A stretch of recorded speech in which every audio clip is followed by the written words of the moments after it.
মনে পড়ে ইন্দ্রজিৎ সিনেমার সেই মদ বিক্রেতাকে, কিংবা আব্বাজান ছবির সেই দুধওয়ালা, বা জীবন নিয়ে খেলা ছবির মাতাল রিক্সা চালককে? মনে পড়ছে না? আচ্ছা, শত্রু ছবির সেই কালুকে মনে আছে? হ্যাঁ, এমনই অনেক পার্শ্ব চরিত্রে দাপিয়ে অভিনয় করেছেন বাংলা ছবির স্বনামধন্য অভিনেতা জীবন গুহ। অঞ্জন চৌধুরীর সিনেমাগুলিতে বেশিরভাগই দেখা যেত তাকে। কম গুরুত্বপূর্ণ চরিত্র হলেও অভিনয় গুণে দর্শক মনে দাগ কাটতে পারতেন তিনি। ভিলেনের রোলে খুবই জনপ্রিয় ছিলেন। তার মতো গুণী অভিনেতাকে আমরা হারিয়েছি অনেক বছর আগেই। এই ভিডিওটি ওনার কথা মনে করিয়ে দেওয়ার জন্য একটি ছোট্ট প্রয়াস।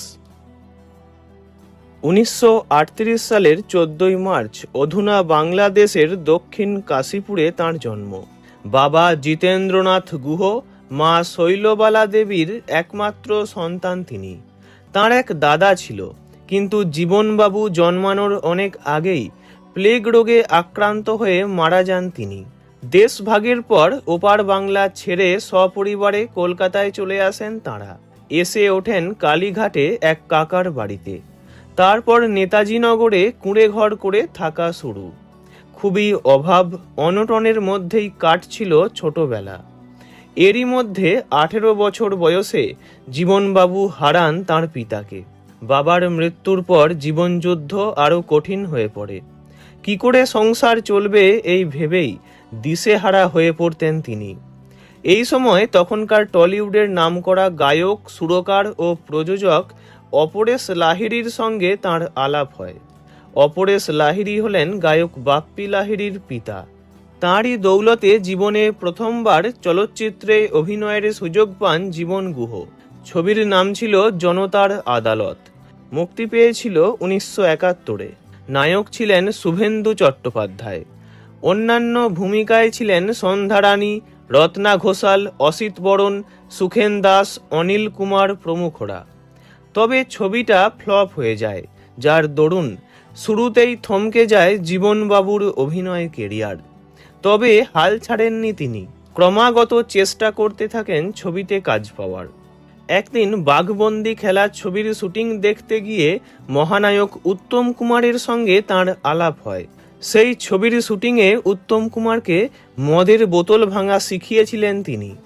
যাই হোক, উত্তম কুমারই এরপর তাঁকে এই ছবিতে অভিনয়ের সুযোগ করে দেন এবং পরিচালক পীযূষ বসুর সঙ্গে জীবন গুহর আলাপও করিয়ে দেন। ছবিটি মুক্তি পায় 1975-এ। তারপর আর ফিরে তাকাতে হয়নি। বাংলা ছবির জগতে একের পর এক সিনেমায় অভিনয় করে গেছেন তিনি।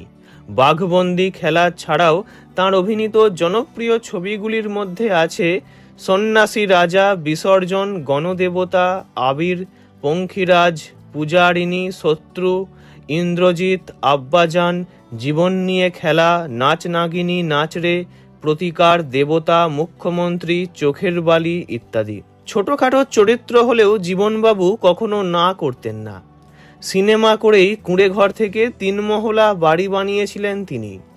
জীবনের শেষের দিকে কয়েকটা দিন শ্বাসকষ্টজনিত সমস্যায় ভুগেছিলেন জীবন গুহ। সঙ্গে ছিল আরও নানান রকম বার্ধক্যজনিত সমস্যা। 7ই সেপ্টেম্বর 2017 সালে কলকাতার নিজ বাড়িতেই প্রয়াত হন তিনি। মৃত্যুকালে তাঁর বয়স হয়েছিল 79 বছর। স্ত্রী, এক ছেলে ও 2 মেয়েকে রেখে যান তিনি। ছেলেমেয়েরা আজও বাবার স্মৃতি আগলে রেখেছেন। সারা বাড়ি জুড়ে রয়েছে তাঁর ছবি। বাড়ির মেন গেটেই চোখে পড়ে জীবনবাবুর ছবি। বাড়ির নামটাও তাঁর নাম দিয়েই রাখা। তাঁর এক কন্যা মৌ গুহ পেশায় শিক্ষিকা। সঞ্চালনার কাজের সঙ্গেও যুক্ত তিনি। এই ভিডিও দ্বারা অভিনেতা জীবন গুহ মহাশয়কে জানাই আন্তরিক শ্রদ্ধা। ভিডিওটি ভালো লাগলে লাইক করবেন, অন্য কারো বিষয়ে জানতে কমেন্ট করবেন, আর এমনই সব ভিডিও পেতে চ্যানেলটি অবশ্যই সাবস্ক্রাইব করবেন।